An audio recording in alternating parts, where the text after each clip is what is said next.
Sir मैंने high school तक ही पढ़ाई किया है। सर हाई स्कूल में भी किसी वजह से मैं फेल हो गया, पढ़ाई आगे नहीं हो पाई।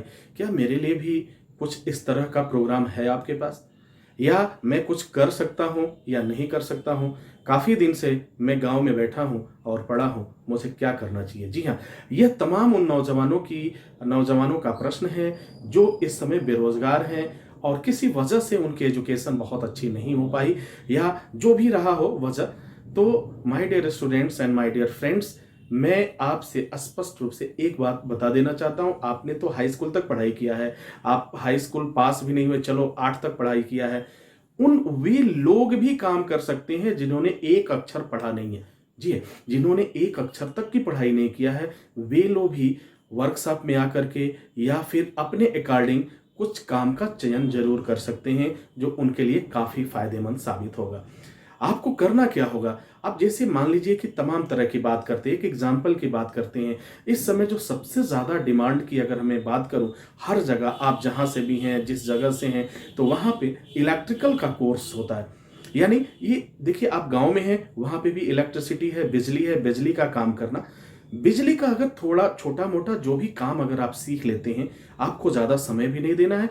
आप 1 हफ्ते का समय निकालिए, 10 दिन का समय निकालिए, 15 दिन की, या मैं यूं कहूं कि मैक्सिमम आप 1 महीने का समय मान के चलिए। यदि आपके पास 1 महीने का समय है तो मैं आपको वह रास्ता बताऊंगा। आपकी फीस भी मैं कम कराऊंगा, आपकी फीस भी बहुत कम कराऊंगा, और फिर उस कम पैसे में आप उस कोर्स को, उसकी ट्रेनिंग ले करके और आप कुछ ना कुछ कर सकते हैं।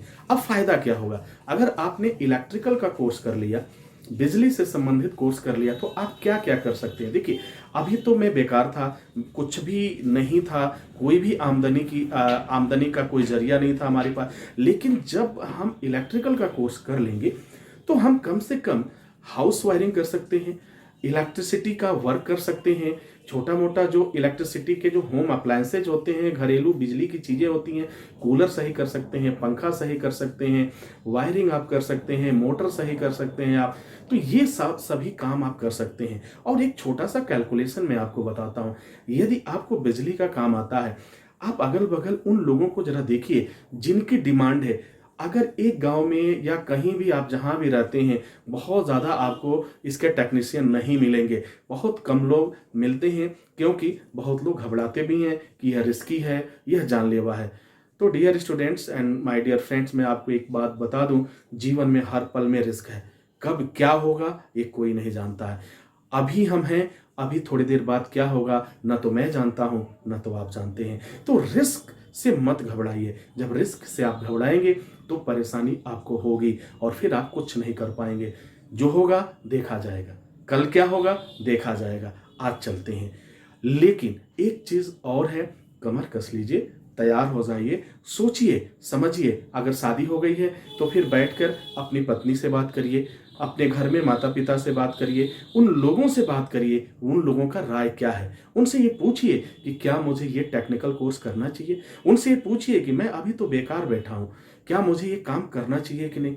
आज मुझे 2 रुपए की ज़रूरत होती है तो मैं लोगों से मांगने जाता हूँ। क्या मैं इस कोर्स को अगर कर लेता हूँ तो कम से कम 2 4 10 रुपए का मैं मालिक हो जाऊंगा। इलेक्ट्रिसिटी का जो लोग काम करके निकले हुए हैं, वो जो बताते हैं, उनके आंकड़े अगर मैं आपको बताऊं तो आपको जानकर आश्चर्य होगा। पहले जो मजदूरी किया करते थे या किसी वजह से उनकी आमदनी बहुत कम हुआ करती थी, घर का खर्चा चलाना भी बड़ा मुश्किल हुआ करता था, लेकिन जब से इलेक्ट्रिकल का कोर्स उन्होंने किया तब से उनमें एक परिवर्तन हुआ है। पहले 300 रुपए की मजदूरी जी तोड़ मेहनत करते थे तो 300 से मिल जाता था, कहीं अगर लक ने साथ दिया तो 400 रुपए भी मिल गए। लेकिन जब से इलेक्ट्रिकल का काम शुरू किया, काम सीखा, तब से उनकी आमदनी 1000 से 1200 रुपए प्रतिदिन के हिसाब से हो जाती है। अब देखो, ये काम मिलने कभी कभी तो आपकी आमदनी इतनी होती है जब भी हम उसका उम्मीद भी नहीं करते हैं। अब एक छोटा सा एग्जांपल मैं बताऊं, अगर कहीं भी कुछ भी एक छोटा सा फॉल्ट हुआ, या घरों में अक्सर कभी किसी का मोटर बिगड़ जाता है, कभी किसी का फैन बिगड़ जाता है, कभी किसी का पंप बिगड़ जाता है, कुछ न कुछ बिगड़ता रहता है। तो यदि आप उन्हें ठीक करते हैं तो कोई कम से कम भी जो पैसे आपको देता है मजदूरी के रूप में, वह 100 रुपए से कम नहीं देता है। तो डियर स्टूडेंट, जरा ये समझिए कि अगर दिन में हमें 10 से ही छोटे छोटे काम मिल गए, 12 घंटे का समय है पूरे दिन में, सुबह से लेकर के आप शाम तक के 12 घंटे आप मान लीजिए, तो अगर उसमें से हमें 10 काम ही मिल गए तो 1000 रुपये तो आपके बन गए। और 1000 रुपये में से आप जहाँ पे 300 रुपये के लिए आप लड़ाई लड़ते थे, आज आप 1000 रुपये पाते हैं। पहले से जिंदगी आपकी जरूर बेहतर हुई है और आगे भी होती जाएगी। फिर धीरे धीरे आप लोगों का कॉन्ट्रैक्ट लेना शुरू कर देंगे, फिर आप उन लोगों का काम कराना शुरू कर देंगे, तो फिर ये आमदनी आपकी बढ़ने लगेगी। सोच बदलेगी में मेरा मकसद ये होता है कि आपके आय को कैसे दोगुना किया जाए, कैसे आपके आय को बढ़ाया जाए और कैसे आपकी समस्या को समाप्त किया जाए। इसीलिए इस चैनल का नाम भी है सोच बदलेगी। जी हाँ, आज नहीं तो कल जरूर आप इस बात को सोचेंगे और मुझे उम्मीद ही नहीं, विश्वास है कि आप जरूर आएंगे। हम सब मिलकर के एक साथ चलेंगे। बैसाखी का सहारा छोड़ते हैं, लोगों पे निर्भर रहना छोड़ते हैं और खुद की कोई ना कोई मंजिल तलाश करते हैं और तैयार करते हैं।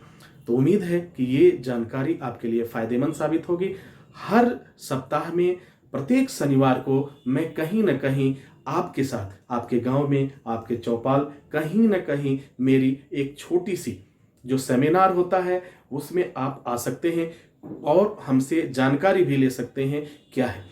और अगर आप आना चाहें तो नीचे दिए गए नीचे नंबर आपको मिलेगा, उस नंबर पे व्हाट्सएप करके या फ़ोन करके या ऑफिस में जा करके आप पता कर सकते हैं कि अगला कार्यक्रम कहाँ होने वाला है, या हमें ये बातें जाननी है। हमारी टीम भी आपको सपोर्ट करेगी, हमारे एजुकेशन मैनेजर आपको सपोर्ट करेंगे, हमारे जो कोऑर्डिनेटर हैं वो आपको सपोर्ट करेंगे। तो जब इतनी सारी सुविधाएं मिल रही हैं आपको, तो फिर देर किस बात की। आइए एक नई शुरुआत करते हैं। सोचना बंद, काम करना शुरू, पैसा मांगना बंद, पैसा लेना शुरू, ये करते हैं। इसी के साथ इजाजत चाहेंगे, नेक्स्ट वीडियो में पुनः हाजिर होते हैं। तब तक के लिए wish you all the best. Thank you for watching, thank you for learning.